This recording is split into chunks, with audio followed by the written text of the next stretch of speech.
Hi guys, welcome back to Yanni's Room Sunday Reset. Live na live tayo mula sa Sikihor. Okay. So, andito ako ngayon sa, ano to? Luna Libro? Luna Libro Cafe. Pakita ko sa inyo. Luna Libro. Yup. Kasama ko si JR tsaka si Kim. Say hello. Galing talaga ng mush ko kumain. Pakita sa inyo yung itsura. Medyo maliit lang actually. Tsaka init, putang ina. Wee! And then ito. Then sa labas. Iniiwasan ko yung katabi na. Anyway, sinabi ko na last week na this week magbabakasyon kami. Parang Visayas tour talaga. Like one day kami sa Bacolod and then one day sa Dumaguete. And then punta kami ng Sikihor right now. Ikukwento ko ng isa-isa ang mga experience namin. Pero bago ang lahat. Visayas Maxing. Bagay ba sa akin nasa Visayas? Unsa? Tikman muna natin tong in-order ko. Kakaiba kasi siya. Wala kasing kape. Dapat mag-aano lang ako eh. Parang kape na may sea salt. Dapat yun lang yung orderin ko. Kaso walang kape. So, umorder ako ng matcha. Coconut Cloud matcha. So, matcha siya na may coconut water and then coconut bits. So, tingnan natin. Umiinom naman ako ng matcha. Sadyang, hindi siya yung laging like go to order ko. Okay, wait. Ay, ang cute na shirt ko. Tingnan nyo. Bershka yan. I-merch ni Zara Larson. Oh.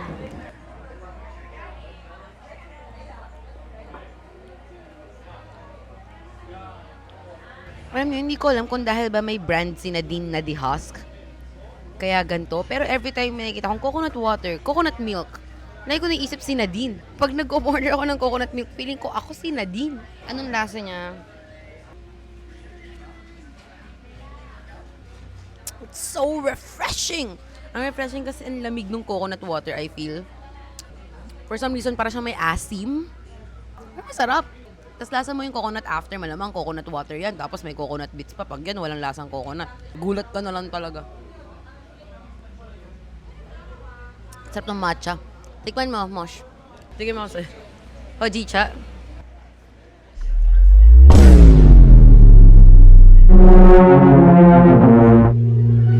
Lahat ang karton.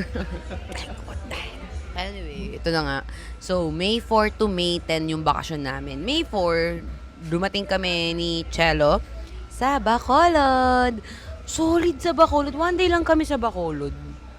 Pero ang solid sa Bacolod, ang mga ginawa namin sa Bacolod ay pumunta kami sa Silay. Okay, sobrang amats ko kasi ang Silay dahil nga sa Everyday I Love You nila Liza Soberano. Yes, I know, hindi siya perfect na rom-com. Actually, nung nirewatch ko siya, napaganto ako. But, I still love it. So, pumunta kami ng Silay dahil gusto kong amatin yung Silay Scooter Girl. Pero, hindi naman pala, like, yung Silay ay hindi naman pala siya yung place na parang mag-i-scooter ka. Na para bang Sikihor siya, ganyan. Hindi naman pala siya ganun. So, hindi na ako nag-scooter, pero nilibot ko yung Silay sa abot ng aking makakaya. So, pumunta kami sa isang ancestral house sa Silay. Sobrang amazed ako dun sa ancestral house kasi iniisip ko, it is a privilege, but also grabbing work yung ma-preserve so much of your family history. As in, kahit yung mga kubyertos na niregalo sa kanila nung 1920s, naka-display pa.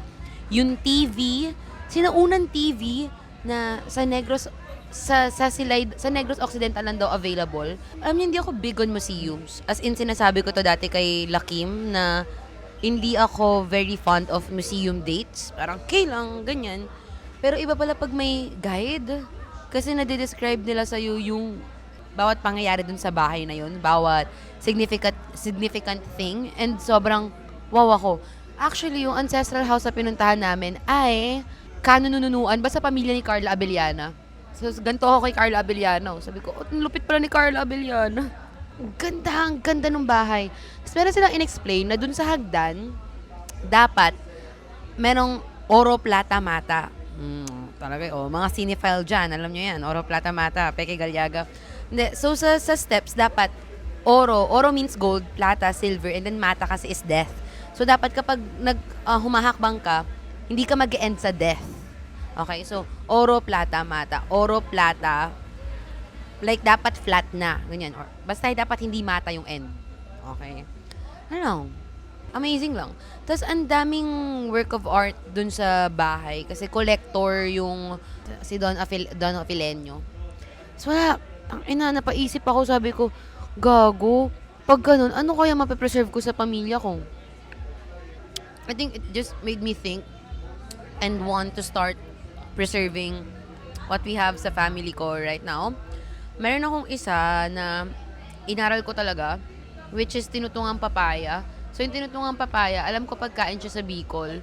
Pero, naalala ko nun, every time sinasabi ko sa mga kaibigan ko na favorite kong food or luto ng lola ko ay tinutungang papaya, hindi masyado maraming tao yung nakakaalam. So, inaral ko kung paano siya lutuin. Kahit hindi talaga ako nagluto pero inaral ko kung paano siya lutuin from my lola. Kasi yung lola ko lang yung nagluluto nun sa amin. Tapos nasa Bicol pa ata talaga yung tinutungang papaya. And then, namatay na yung lola ko this year or last year. I think recent lang. Namatay na yung lola ko recently lang. And then, naisip ko na, okay, at least nakuha ko yung part na yon from her. Parang may naiwan siya for us na family niya. And gusto ko na ma-master yon. The point lang may papasok ko pa siya sa iba. Napaisip lang ako kasi nagre-rent lang naman kami ng bahay ngayon And nanghihinayang lang ako kasi meron kaming bahay nung bata pa ako na tinitirhan namin na medyo vintage style din talaga. Tapos, binenta kasi yun ng family ko Wow, the what could have been. Yung ancestral home na yun sa Silay, napaisip ako talaga na parang fuck, ang gusto ko nun. Feeling ko ngayon palang sisimulan ko nang mag-collect ng mga bagay about my family para ewan ko, may maiiwan kami sa mga next na generation namin. Sobrang amazed talaga ako sa Silay. Sobrang amazing nung vibes. Immaculate. Tinikman din namin yung empanada, yung Ilocos empanada. Nakita ko rin yun sa TikTok Pero kasi guys, hindi siya masarap. Hindi lang ako mahilig sa Ilocos empanada. Ayun. Hindi siya masarap Hindi lang talaga ako mahilig sa empanada. Ang highlight ng aking trip sa food so far ay yung chicken inasal. Ganto yung palakpak ko. Ang sarap parang tao. Gets ko na bakit siya hinahabol-habol ng mga tao kasi sobrang sarap. Ang nakainan namin chicken house kasi doon nag-shoot yung Gitling. Pero kahit yung director ng Gitling si Jopi, kasi kaklase ko si Jopi sa workshop, ang na-recommend niya Aidas. So feeling ko next time na babalik ako ng Bacolod, titikman ko yung Aidas. Actually, titikman ko pa yung ibang inasal kasi madami din nag-recommend yung Nenas. Basta, may iba pa sila na-recommend. Titikman ko lahat ng inasal. Alam nyo, naisip ko lang, siguro nahiya talaga yung mga inasal magtayo ng branch sa Bacolod kasi wow yung inasal nila as in sobrang juicy, like ang flavorful, sarap sa kanin, ang sarap ng sabaw. Sama mo ng sabaw ng kansi. Lumipat kami ng Dumaguete after a day. Mga one day na din kami nagtumigil sa Dumaguete and what I'm gonna say is I love it. I love it so much. Kung iranang ko yung 3 lugar na pinuntahan ko, top 1 ko ang Dumaguete. Hindi dahil sa pangit yung dalawa, but it's just that amats ko kasi yung ganong community city vibes. Tapos sobrang dami lang talagang malilibot. Gaya na sinabi ko, hindi lang talaga ako beach person. Anyway, sobrang love ko sa Dumaguete. Naglakad kami ni JR. Naglakad kami ni JR nung umaga sa pinag-i-stayan namin papunta dun sa Boulevard. Tapos nagpainitan kami kasi sabi ko sa inyo, isa yun sa mga hinahabol ko, yung 10-5-5 combo. Si JR yung maalam dun So, kasi nagstay siya dun before for like 1 week. So, sumusunod lang ako sa kanya. Pero, amazing! Pumunta kami sa isang library. Ito napansin ko. Sa 2 days pa lang kami nun. Bacolod, Dumaguete pa lang yun. Pero sobrang dami na naming na-consume na art and history. Na para bang sobrang common or normal sa mga tao na nagko-consume sila ng art. bumubuga, umiire sila ng art. So yung Dumaguete apparently ay it's this city of stories and city of gentle people. And then sa Dumaguete kasi ano siya, UNICEF Heritage, World Heritage for Literature, yung city ng Dumaguete. Sayang lang kasi may event doon nung April. Syempre hindi na namin naabutan kasi ngayon nga lang kami pumunta. Pero about sa literature something. Sobrang wow lang talaga ako sa Dumaguete. Babalik kami sa Dumaguete ng isang araw kasi doon yung airport pabalik ng Manila. Ang dami ko pang di napupuntahan. So, excited na ako actually. That's Dumaguete. Ang dami ko pandaldal. Yung feeling ko kaya kong gumawa ng isang buong episode for it. But that's Dumaguete. And then ngayon nasa Siquijor na kami. Gets ko. Gets ko Siquijor. Hindi ako beach person. Pero wow. Gets ko siya. Para talaga siyang may isang buong mundo sa Siquijor. Parang nakahiwalay yung Siquijor sa Pilipinas. May isang buong mundo dito basically. Naiisip ko siguro ganito rin yung Siargao. Ganito rin yung mga island na destination gaya ng Bali. Ganyan. Kasi parang siyang LU na mas malaki. Kasi lilibot ka talaga. Nakamotor, nag-rent kami ng car, sa akit kayo ng bundok, minsan yung mga cafe doon, beach kayo, ang daming falls. Amazing! Ang ganda. Pangina, nasabi ko lang, ang ganda ng Pilipinas. Ganda yung palakpak ko. Ngayon, naisip ko, ang dami ko pang gustong puntahan. Sobrang ganda sa Pilipinas. Sobrang daming kanu dito, by the way. Ang dami rin naman Pinoy. Ang dami rin naman Bisaya. Ang dami naman. Pero syempre, ang dami talagang foreigner. Hindi ko naman market ng foreigner, so okay lang. Kalmado lang ako. Ganito lang ako. Amazing. Kahapon nag-beach kami nila Kim, tapos nag-nap kami ni Kim habang nagbi-beach sila. Ito nga pala si Kim, nagjo-journal siya. Kasi miss niya na. I miss you. Miss ka na eh. Miss ka na. Sobrang slow ng trip. Parang feeling ko nakakahinga talaga ako. And happy ako, nakaka-drive around ako. Ang sarap mag-drive, ang sarap ng kiss. Joke. Favorite ko so far yung beach yesterday. Ano name nun? Jameson. Sa Lagdoong Beach. Yeah, sa Lagdoong Beach. Ikaw, JR. So, sobrang saya. Sanay kasi ako solo eh. So, ang saya na... Ay, sorry. Hindi, ang saya na may kasama this time.